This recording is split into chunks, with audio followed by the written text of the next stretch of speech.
자, 여러분 오늘도 글 읽느라고 너무너무 수고 많으셨습니다. 현대소설이었죠. 현대소설은요, 인물의 내면 심리에 깊게 공감하는 독해 태도가 가장 중요합니다. 저는 이걸 정서적 반응이라고 부릅니다. 사실 제가 부르는 건 아니고요. 평가원에서, 수능을 출제하는 평가원에서 정서적 반응이라는 이야기를 하고요. 교과서에서도 정서적 반응이라는 얘기를 합니다. 결국에는 인물들이 어떠한 사건에 보이는 정서적인 반응, 심리라고 하죠. 그 심리에 내가 다시 반응하는 겁니다. 그 인물들의 심리에 내가 다시 반응하는 거예요. 그러면 그 인물들의 심리에 어떻게 반응하는 것이 제대로 글을 읽는 걸까요? 내가 인물들의 심리에 공감을 못하고 인물들이 슬퍼하고 있는데 뭐가 슬퍼? 제대로 된 현대소설의 독해가 아니겠죠. 그래서 결국에 현대소설 독해에서 가장 중요한 것은 인물들이 정서적인 반응을 하면서 어떠한 심리를 드러내고 있을 때 그 심리에 내가 공감하는 겁니다. 함께 울고 웃을 수 있다라고 봐야겠죠. 그러니까 결국에 현대소설을 잘 읽는다는 건요. 내가 현대소설을 읽으면서 울 수 있으면 끝나는 거 아닐까라는 생각이 들어요. 여러분들 현대소설을 제대로 이해했다라는 게 뭘까요? 인물에 대해서 얘기하고 사건에 대해서 얘기하고 배경을 알고 그걸 제대로 읽었다고 얘기하진 않죠. 우리는 어떻게 봐야 된다? 누가 현대소설 읽은다 막 울고 있어. 그럼 우리 그 사람한테 너 현대소설 제대로 이해했어? 라는 질문 하지 않을걸요? 너 제대로 읽었구나 라고 생각을 하겠죠. 자, 인물의 심리에 공감하는 것, 그 인물들의 정서적 반응에 나도 공감하면서 반응하는 것에 초점을 맞춰서 오늘 지문을 한번 살펴보겠습니다. 자, 보기부터 볼게요. 문학 같은 경우는요, 무조건은 아니지만 보기부터 보는 게 상당히 도움을 됩니다. 보기에서 내가 지문을 읽는데 큰 도움이 되는 정보들이 아니라면, 읽어도 무슨 말인지 모르겠다면 여러분들이 패스해도 되지만 지금 해당 보기는 꽤나 도움이 될 것 같습니다. 이 작품에 떠돌이로서 삶을 살아가는 이들, 인물이 누군지도 나왔고요. 그 다음에 어떤 사건인지, 우연히 길 위에서 마주쳤다, 동행하는 과정, 이 전체적인 소설의 사건과 모습에 대해서 우리가 추론을 해볼 수가 있다는 거죠. 자, 그 다음에 이들 사이에서 어떤 감정을 느낀다? 유대감과 온정이에요. 저는요, 여러분들이 지문을 깊게 읽었으면 좋겠어요. 그리고 이 지문을 깊게 정리했으면 좋겠다는 거예요. 그럼 그게 무슨 말이냐? 여러분, 유대감이 뭐예요? 저는 여러분들 중에 상당수는요, 유대감이 뭔지 느낌적으로는 알고 있지만 설명하지 못할 거라고 생각을 해요. 왜냐하면 저 역시 그런 단어들이 있거든요. 유대감, 뭐지? 뭔가 우리는 뭐 하나야, 뭐 이런 건가? 막연하게 느끼지만 제대로 내가 설명할 수 없는 단어들이 있단 말이에요. 그렇게 내가 제대로 설명할 수 없는 단어들이 많아지면 국어 시험지 자체가 굉장히 추상적으로 뿌옇게 읽어요. 그러면은 저는 여러분들이 하루에 한 지문을 읽은 다음에 내가 조금 애매하게 알고 있던 단어들 찾아볼 수 있는 시간이 확보됐으면 좋겠다는 거예요. 이런 단어들 생각해보고 맞아, 유대감? 서로 연결되어 있는 느낌. 맞아, 나도 힘든데 이 사람도 힘들대. 근데 이 사람이 나를 위로해줘? 나도 이 사람한테 위로를 해주고 서로 위로하고 위로받고 있어? 맞아, 우리가 무언가 감정적으로 연결되어 있는 느낌. 그 사람을 생각하면 따뜻해. 온정, 따뜻함, 마음, 이런 것들을 여러분이 찾아봤으면 좋겠어요. 근데 하루에 3지문, 4지문, 5지문 풀어내면 사실 이런 단어들을 찾아볼 시간이 없죠. 그러면 언제나 단어들을 추상적으로 알고 있고 깊게 공부하지 못하는 상태가 되는 겁니다.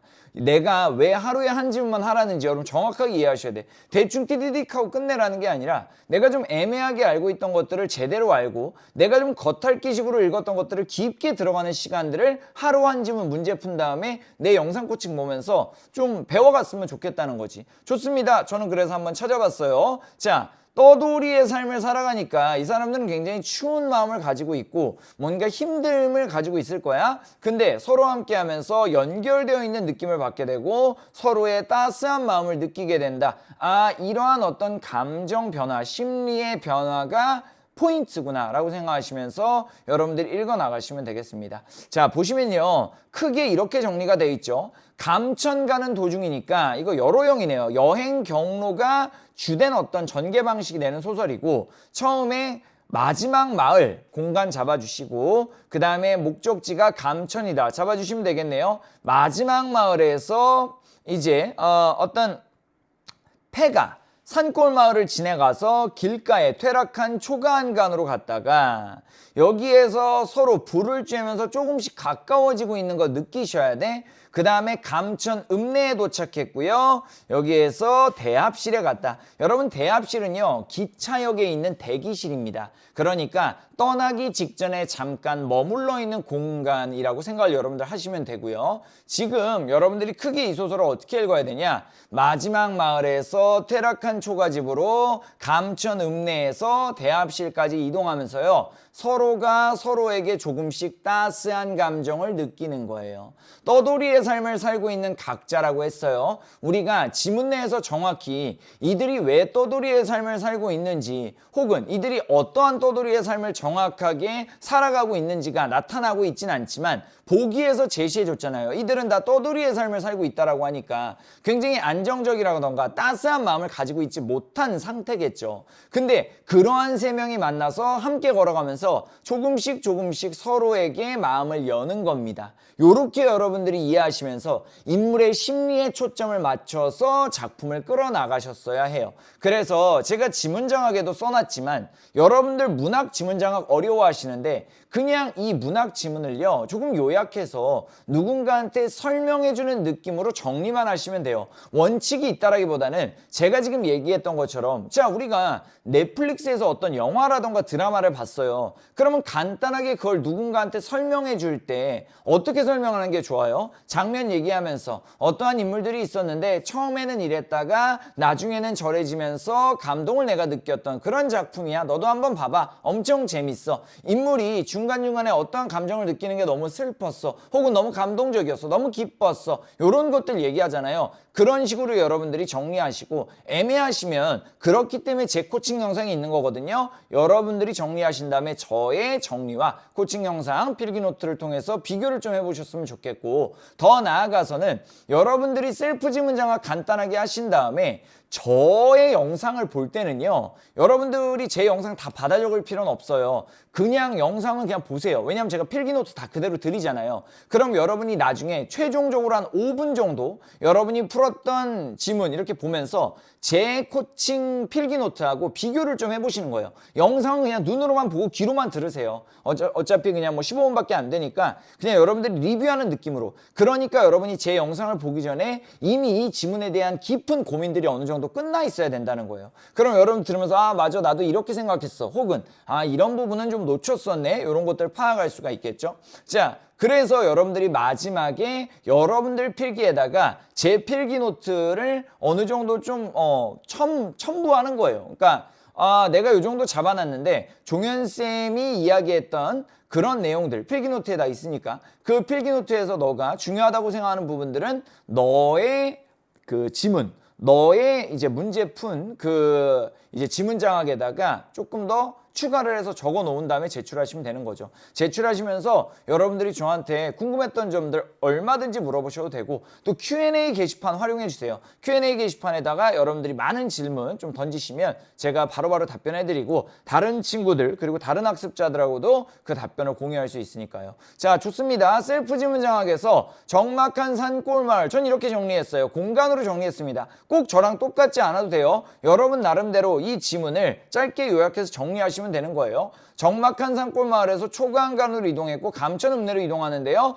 떠돌이 3인방이요. 처음에는 추움과 차가움, 추위 속에서 차가운 감정, 슬픈 감정, 힘든 감정을 느끼고 있다가 이내에 온정과 유대감을 느낀다. 보기에 있는 단어를 제가 그대로 좀 가져왔습니다. 온정과 유대감을 느끼면서 이러한 감정의 변화를 느끼고 있다. 여기에 우리가 같이 감동하면 좋겠죠. 마지막에 보면 제가 중간중간에 이런 질문들을 좀 넣어놨는데 제가 중요한 포인트를 좀 말씀을 드릴게요. 이제 점점 가면서 참 괜찮은 사내야 플러팅이네요. 서로 유대감과 온정을 좀 느끼고 있어요. 이제 싱글벙글 웃으면서 서로 좀 친해지는 장면이 나타나고 아가씨가 자네한테 반했나봐. 이러한 서로 따뜻한 이야기들도 주고받고 있고요. 자, 이제부터 서로 걱정하는 대화들 보이세요? 여비는 있으세요? 백화가 팥시루떡을 절반을 떼어서 내밀었다. 더 좀 드세요. 날 업고 왔으니도 킬포네요.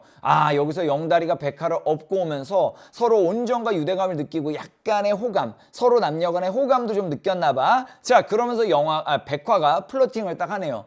우리 어차피 다 떠돌이잖아요. 우리 고향에 함께 가요. 이렇게 얘기를 합니다. 자, 그렇게 얘기해서 근데 중요한 거는요. 지금 영다리가 고향에 함께 가요 라고 얘기하지 않고요. 흙이 덕지덕지 달라붙은 신발 끝을 내려다보며 아무 말이 없었다요. 여러분 이 A 문장 그냥 읽으실 거예요? 아니면 왜 아무 말이 없었을까? 장면을 떠올리면서 장면을 이미지화하면서 흙이 덕지덕지 달라붙어 있는 신발 끝을 이렇게 내려다보면서 아무 말 없이 이제 땅만 바라보고 있는 영달의 모습을 머릿속에 그리면서 왜 그랬을까라고 상상하시면서 읽으실 거예요. 후자가 맞겠죠. 그래서 여러분들 영다리의 심리를 여러분들이 조금 더 적극적으로 추론해 보라고 마음껏 상상해 보라고 그러면서 영다리의 심리를 좀 느껴보라고 작가가 여러분들께 간접적으로 영다리의 심리를 제시해주고 있는 거예요. 자, 그러면 이게 간접 제시입니다. 직접적으로 영다리는 갈까 말까 고민됐다 라고 직접적으로 설명해 주는 게 아니라 간접적으로 영다리의 행동이라던가 모습만을 보여주는 거예요. 그럼 여러분들이 심리를 간접적으로 생각해 볼 수 있게 되는 거니까요. 제가 아래에 정리해놨습니다. 제시 오늘 가져갈게요. 심리나 성격을 전달하는 건데 직접 제시하고 간접 제시로 나눠지죠. 서술자가 독자에게 직접 설명하는 것을 직접 제시라고 합니다. 바로 위에 A 부분이 간접 제시에 해당했는데 그럼 A 부분을 직접 제시로 바꾸면 어떻게 될까요? 영다리는 고민됐다. 이렇게 영다리는 갈까 말까 굉장히 고민했다. 이렇게 심리를 직접적으로 설명해 주는 게 직접 제시일 텐데 흙 묻은 운동화를 말없이 내려다보았다. 모습만을 얘기하고 있으니까 간접 제시예요. 선생님 그럼 직접 설명해 주면 독자가 바로 수용할 수 있는데 왜 간접적으로 행동과 모습만 묘사해 주면서 상상하게 만들어요? 그렇죠. 우리에게 재미와 몰입을 더 선사하기 위함이죠. 우리가 그냥 설명을 듣는 것보다 그 장면을 보면서 우리가 상상할 수 있는 기회가 생기는 게 더 재밌단 말이야. 그래서 이 간접 제시가 굉장히 중요하고요. 재밌는 소설, 잘 쓴 소설에는 간접 제시가 많이 나와요. 그리고 말 그대로 행동과 모습만을 제시해주고 우리가 상상하고 추론해야 하기 때문에 그 부분을 정확하게 이제 해내지 못하는 친구들이 많단 말이에요. 특히 이과 친구들이 이 부분을 굉장히 어려워하거든요. 그렇기 때문에 평가원에서도 이게 문학을 읽는데 굉장히 중요한 포인트잖아요. 그렇기 때문에 이 간접 제시를 자꾸 출제해요. 간접 제시가 현대소설에서 인물들을 몰입시키는 어떤 작가의 의도도 있고 독자의 어떤 그 상상력도 굉장히 중요하기 때문에 이 부분을 계속 출제한다는 거. 그럼 오해 가능성은 좀 있겠죠. 예를 들어서 이 문장을 제대로 이해하지 못하면 흙 묻은 운동화를 왜 계속 내려다봤지? 갑자기 똥 마렵나? 이렇게 오해, 좀 저렴한 표현 죄송합니다. 갑자기 왜 흙 묻은 운동화를 내려다봤지? 그냥 백화가 못생겨서 싫나? 이런 식으로 우리가 오해 가능성이 있기 때문에 이건 단점으로 뒀지만 어쨌든 독자가 상상하고 재미를 가지고 몰입할 수 있다는 건 굉장히 큰 장점이기 때문에 간접 제시가 현대소설에서 굉장히 중요한 서술상의 특징이라는 것, 그래서 정답으로 출제됐다는 것까지 체크를 좀 해보시면 되겠습니다.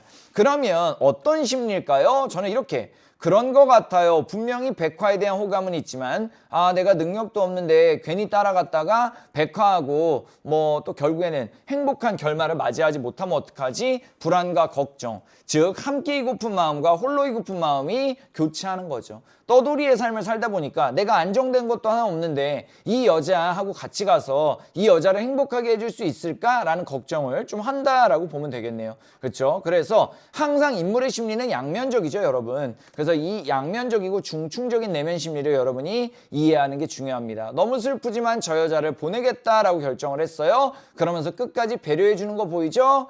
표를 사고 삼림빵 2개와 찐달걀을 준 거야. 하지만 잘 가슈 츤데레네요. 속마음은 굉장히 아쉽고 잡고 싶겠죠. 백화가 슬픔과 아쉬움으로 눈이 충혈되었다라고 정리를 해볼 수가 있겠네요. 그렇죠? 이건 역시 뭡니까? 간접 제시죠. 백화는 슬펐다라고 하지 않고 눈이 붉어졌다라고 하니까 왜 붉어졌을까? 우리가 상상을 해볼 수가 있으니까 이건 역시 인물의 심리를 드러내는 간접 제시 중에 하나다라고 체크를 하시면 되겠습니다. 아이고 백화가 슬픈가 봐. 마지막에 보세요. 떠돌이의 삶을 살고 있어서 다른 떠돌이를 만났을 때 불안 불안감과 이 사람이 나를 해코지하지 않을까? 낯선 사람이라서 처음에는 가명을 이야기했는데 본명을 얘기한다. 이건 뭘까요? 왜 가명을 썼던 걸까? 그 사람들이 낯선 사람이니까 경계심이 맨 처음에 있었던 거야. 이 세 명이서. 근데 왜 본명을 밝혔을까? 이제 이 세 명 그리고 특히 영다리에게 깊은 유대감과 온정을 느낀 거죠. 그래서 본명을 얘기해주면서 뭔가 좀 더 깊은 자신의 속마음을 나누고 싶다라는 생각을 했다라고 보면 되겠네요. 그래서 자 이렇게 정리하시면 되고요. 영다리의 일자리를 찾을 수 있는 희망 아니죠. 오히려 걱정과 불안이라고 보는 게 맞겠죠. 니은 부분. 아유 일자리가 있는데 뭐 어디든지 이렇게 가는 거 보면 일자리만 있으면 어디든 가겠다라는 간절함이라던가 불안감이라던가 다른 데 갔다가 일자리가 없으면 어떡하지? 로 읽어야지. 일자리가 있을 거야. 이런 희망의 정서로 우리가 읽는 것은 어렵겠죠. 니은을 정답으로 가져가시면 되겠습니다. 자, 제가 요 사자성어, 요게 최근 트렌드는 아닙니다. 최근 몇 년간 사자성어가 잘 나오진 않는데 제가 요 문제를 넣어놓은 이유는요. 사자성어는 여전히 중요합니다. 요새는 문제 자체로 구성되진 않지만 지문 내에서 사자성어가 있는 고전소설이라던가 현대소설에서도 어휘력을 우리가 사자성어를 많이 알고 있으면 많이 할수록 또 잘 더 독해할 수 있기 때문에 요 2번 문제도 여러분들이 일석이조 고르셔야 되고 3, 5, 2, 4도요. 여러분들 해설지에서 간단하게 한번 확인해 보시는 거 도움이 좀 될 것 같아요. 뭐 다 써놓을 필요는 없지만요. 자, 요렇게 정리하시면 되겠습니다. 그리고 읍내가 마지막 공간인데요. 이거 많이 헷갈렸을 것 같아요. 포용하는 공간이 아니라 읍내는요. 서로 이들이 포용하는 거지 읍내가 백화와 영달 정씨를 포용하는 공간이 아니야. 예를 들어 떠돌아다니는 사람들을 묶어가지고 읍내에서 우리한테 오세요. 우리가 떠돌아다니는 사람들 배려해 주겠습니다. 이런 공간은 아니잖아요. 그래서 읍내가 포용하는 공간이 아니라 읍내가 밀려난 자들을 포용하는 공간이 아니라 읍내라는 공간에서 이 셋이 지들끼리 포용하고 있다. 지들끼리 유대감을 느끼고 있다라고 정리를 하셔야 되겠습니다. 정답은 3번이 되겠습니다. 인물의 심리에 공감하면서 읽는 게 가장 중요하다라는 말씀을 좀 드리면서 이 작품 왜 떠돌이들인지 말씀을 좀 드릴게요. 산업화 시대의 떠돌이의 삶입니다. 여러분 산업화 시대는요. 굉장히 많은 공장들이 생겼어요. 도시에. 그래서 이 시골에 사는 사람들이 시골에 사는 젊은 노동 인력들이 젊은이들이 일자리를 찾아서 도시로 많이 왔던 시기가 1970, 80년대입니다. 근데 이 1970, 80년대에 왜 이 떠돌이들이 슬픈 삶을 살았냐면 전부 다 도시로 몰리면서 노동자들은 너무 많은데 그 노동 환경은 점점 더 열악해지는 거야. 왜냐하면 일할 사람들은 많으니까 공장주들이 노동자들을 별로 잘 대우해주지 않았던 거지. 너 일하기 싫어? 그럼 가. 너 말고도 일하고 싶어서 오는 젊은이들이 전국 각지에서 몰려들고 있어. 그러면서 노동자들이 굉장히 떠돌이의 삶을 많이 살았고 굉장히 좀 대우받지 못하는 그런 추운 슬픈 삶을 살았다까지 여러분이 체크하시면 조금 더 이 작품을 깊게 이해하는 데 도움이 되겠네요. 그래서 시대적 배경을 이해하는 것이 인물의 심리에 공감하는데 굉장히 중요한 키포인트가 될 수가 있다. 선생님 그럼 이 산업화 시대인지는 어떻게 알아요? 일단 보기에서 얘기해주면 베스트고요. 보기에서 얘기해주지 않으면 어쩔 수 없이 지문 안에서 그냥 시대 모르더라도 인물의 심리에 공감하면서 읽어나가는 수밖에 없겠죠. 다만 여러분들이 어떠한 그 시대를 알 수 있는 단어들을 많이 알고 있으면 그만큼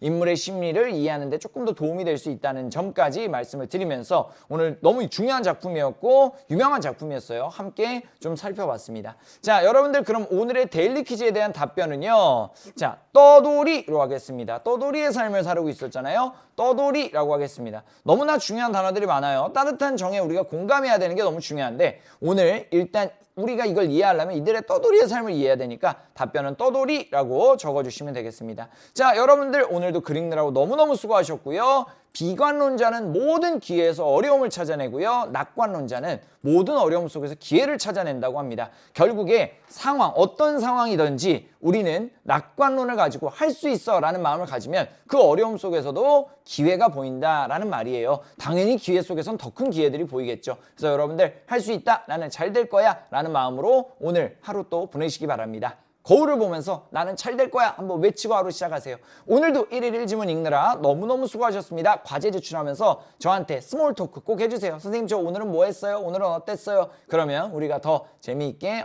답변 나누면서 함께 달려갈 수 있을 것 같아요. 여러분들 내일 보겠습니다. 안녕.